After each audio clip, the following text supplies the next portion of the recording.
আজ পৃথিবীর শক্তিধর রাষ্ট্রগুলো বলছে আজ ইরান ধ্বংস হয়ে যাবে, কিন্তু এই কথাটা শুধু বাইরের কেউ নয়, এই কথাটা ওরা নিজেরাও জানে বলেই ভয় পায় না, জানে বলেই দৌড়ে পালায় না, জানে বলেই মাথা নত করে না। এটাই ইরানকে আলাদা করে। টার্গেটে বড় বড় নেতারা। আজ ইরানের বড় বড় নেতারা টার্গেটে। সেনাপতি, বিজ্ঞানী, রাজনীতিবিদ। এক একজন এক একটা নাম নয়, এক একজন এক একটা প্রতিরোধের প্রতীক। হ্যাঁ, মারা পড়বে অনেকেই, ইরান এটা জানে। ওরা চোখ বন্ধ করে বসে নেই, কিন্তু পৃথিবীর অনেক দেশ যেটা বোঝে না, ইরান প্রস্তুত। বিকল্পের কাছে মাথা নত করে না, কারণ ওরা বিশ্বাস করে দাস হয়ে বাঁচার চেয়ে মাথা উঁচু রেখে মরাই শ্রেয়। এইটাই ওদের অপরাধ, এইটাই ওদের অপরাধ। ওরা বিক্রি হয় না। ছোট দেশ, কিন্তু বিশাল ইতিহাস। ভৌগোলিক মানচিত্রে দেখলে ইরান খুব বড় কিছু না, কিন্তু ইতিহাস বলছে অন্য কথা।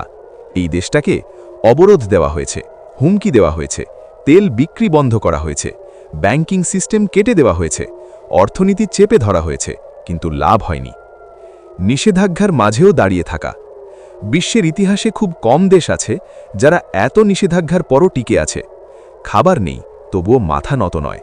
ওষুধ নেই, তবুও আত্মসমর্পণ নয়। ডলার নেই, তবুও বিক্রি নয়। ইরান দেখিয়েছে স্বাধীনতা দামি, কিন্তু দাসত্ব আরও ভয়ঙ্কর।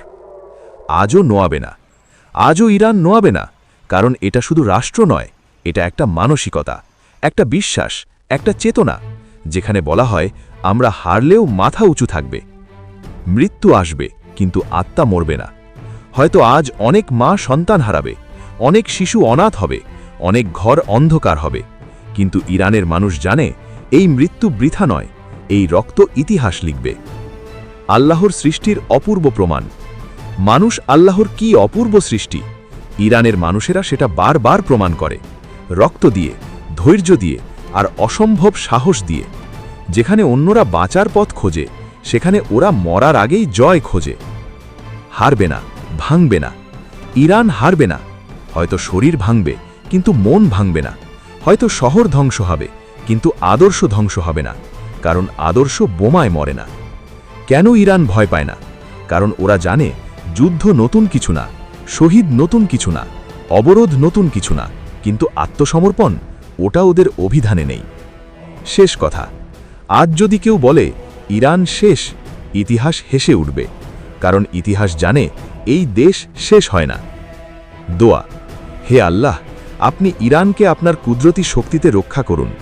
অন্যায়ের বিরুদ্ধে যারা দাঁড়িয়ে আছে তাদের ধৈর্য ও সাহস বাড়িয়ে দিন। মিথ্যার বিরুদ্ধে সত্যকে বিজয়ী করুন। আমিন।